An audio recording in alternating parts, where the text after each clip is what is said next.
Hello everyone, इस video में हम क्लास 6 सब्जेक्ट मैथमेटिक्स की वर्कशीट 18 करेंगे। डेट है इसकी 6 सितंबर 2021 और इस वर्कशीट का टॉपिक है फ्रैक्शन। कॉन्सेप्ट ऑफ फ्रैक्शन इसमें हम सीखेंगे। तो इसको शुरू करने से पहले प्लीज़ हमारे चैनल माइंड बूस्टिंग क्लासेस को ज़रूर सब्सक्राइब कर दीजिए। तो आइए स्टार्ट करते हैं आज की worksheet. A fraction is a number representing a part of a whole. The whole may be a single object और अ ग्रुप ऑफ ऑब्जेक्ट्स। तो फ्रैक्शन क्या होता है? फ्रैक्शन एक ऐसा नंबर होता है जो कि रिप्रेजेंट करता है एक होल में से कोई एक पार्ट, यानी एक पूरे में से। मान लो ये एक पिज़्ज़ा है या एक सर्कल है।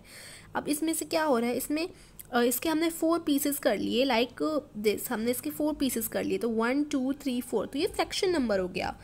अब जैसे यहाँ पर आपको साइड में थोड़े से एग्जाम्पल के तौर पर यहाँ पर आपको दिखा रखा है, मैं आपको दिखाती हूँ एक बार।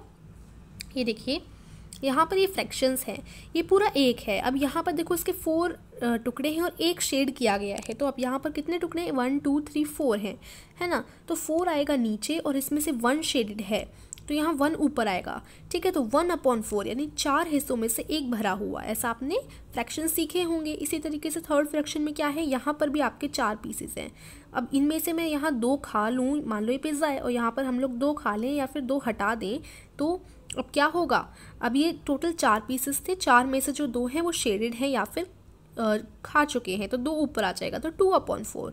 ठीक है, तो इस तरीके से फ्रैक्शन होता है। अब यहाँ पर 4th फिगर में देखो, यहाँ पर 3 भरे हुए हैं और 4 पीसेस हैं, तो 3/4 हो जाएगा। ठीक है, 4 नीचे आएगा क्योंकि 4 पीसेस हैं और कितने भरे हुए हैं? 1 2 3 भरे हुए हैं, तो 3 आ जाएगा ऊपर, तो ये हो जाएगा 3/4। ठीक है, तो ये जो 3/4 है और यहाँ पर 2/4 है, 1/4 है और 1 नहीं है। 1 तो देखो, 1 तो पूरा है, यहाँ पर देखो कोई भी पीसेस नहीं था, तो ये एक फ्रैक्शन नहीं है, एक नंबर है। लेकिन यहाँ पर ये सारे फ्रैक्शन बन गए क्योंकि इनमें हमने इनके पार्ट कर दिए। ठीक है, तो 1/4 2/4 3/4 ये फ्रैक्शंस हैं। अब यहाँ एक नोट दिया गया है, when expressing a situation of counting parts to write a fraction it must be ensured that all parts are equal।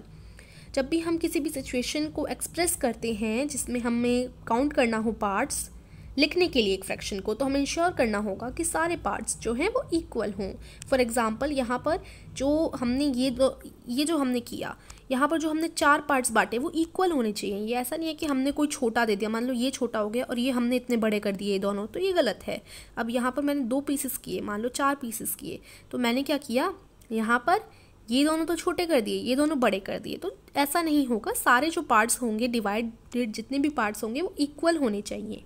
ठीक है, नेक्स्ट है, इन 5/7 5 is called the numerator and 7 is called a denominator.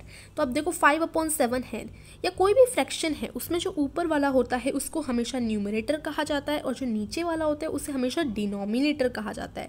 D4 क्या होता है? Down होता है, तो इसलिए डिनोमिनेटर। इस तरीके से आप याद रख सकते हैं, D4 डाउन होता है तो ये डाउन वाले डिजिट को हम डिनोमिनेटर कहेंगे। ठीक है, और ऊपर वाले डिजिट को हम न्यूमरेटर कहेंगे। तो ऊपर वाली न्यूमरेटर, नीचे वाले डिनोमिनेटर।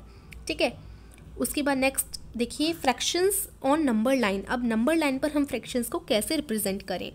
तो यहाँ पर देखो, यहाँ पर आपको क्या दिखा रखा है, 0 से नंबर लाइन स्टार्ट है और बीच में 1/2 है और यहाँ पर 1 है। तो इसमें क्या है, 1/2 का क्या मतलब है कि 2 हैं पार्ट्स और उनमें से एक हम रिप्रेजेंट कर रहे हैं। तो यहाँ पर 2 का क्या मतलब है कि 2 पार्ट्स हैं, तो 1 और 2 ये 2 पार्ट्स हो गए और इसमें से 1 है।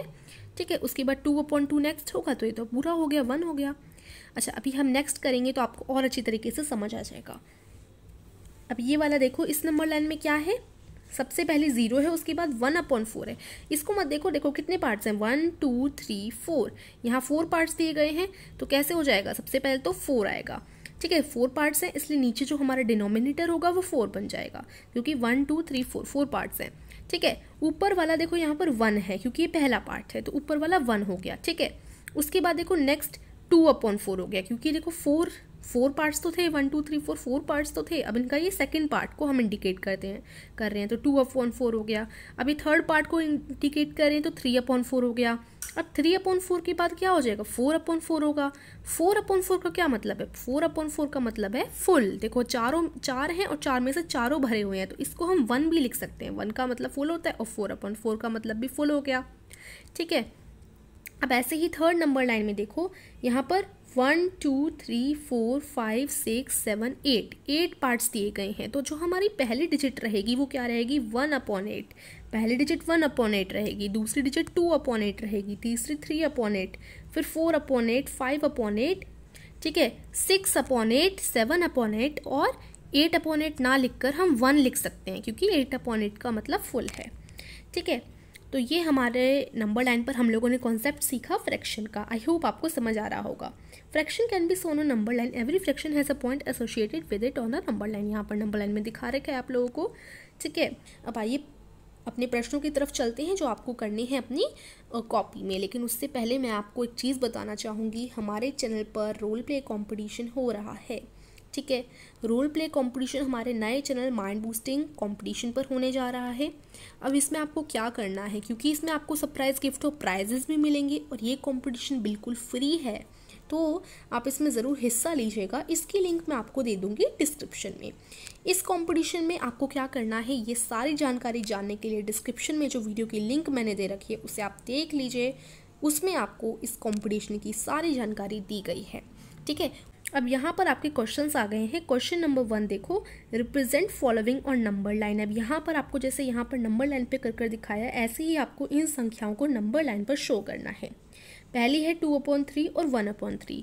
तो आइए करते हैं नंबर लाइन पर शो। यहाँ पर देखिए पहले क्या है, 2/3 और 1/3। तो इसको हम नंबर लाइन पर कैसे शो करेंगे, देखो पहले 1/3, 1/3 का क्या मतलब है, नीचे दोनों की 3 है, 3 यानी 3 पार्ट्स होंगे, तो 1 2 3 3 पार्ट्स हो गए।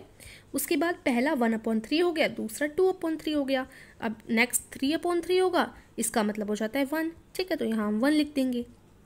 नेक्स्ट देखते हैं, नेक्स्ट आपको क्या रिप्रेजेंट करना है, 2/5 और 1/5। तो यहाँ पर देखो नीचे 5 है, डिनोमिनेटर 5 है, तो 5 पार्ट्स बनेंगे, 1 2 3 4 5 पार्ट्स बना दिए। अब यहाँ पर हमें क्या रिप्रेजेंट करना है, 1/5 और 2/5। तो देखो पहला तो 1/5 रहेगा, दूसरा 2/5 रहेगा, फिर 3/5, 4/5, उसके बाद 5/5 ना लिखकर हम लोगों ने 1 लिख दिया। तो देखो यहाँ पर सिर्फ 2 इंडिकेट करने हैं, तो आप ऐसा कीजिए कि इस पूरे को लिखकर आप जिनको इंडिकेट करना है उन पर सर्कल लगा लीजिए इस प्रकार से। ठीक है, तो ये हो गया आपका क्वेश्चन नंबर 2। अब नेक्स्ट क्वेश्चन देखते हैं, क्वेश्चन नंबर C। इसमें आपको 1/6 और 5/6 को इंडिकेट करना है। तो यहाँ पर देखो 6 है दोनों के नीचे, तो 6 पार्ट्स बनेंगे, 1 2 3 4 5 6। उसके बाद हमें किसको रिप्रेजेंट करना है, 1/6 को और 5/6 को। ठीक है, और इनके बीच में देखो 1/6, 2/6, 3, फिर 4/6, 5/6, उसके बाद 1। इस तरीके से नंबर लाइन हो जाएगी। इन पे जो भी शो करने हैं उन पे सर्कल लगा लेंगे। डी क्वेश्चन भी ऐसा है, इसमें आपको 3/7 और 6/7 को रिप्रेजेंट करना है। तो यहाँ पर हम 3/7 और 6/7 को रिप्रेजेंट कर लेंगे नंबर लाइन बनाकर।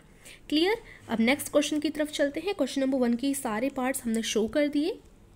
नेक्स्ट है right the fraction for the points A and be on the number line.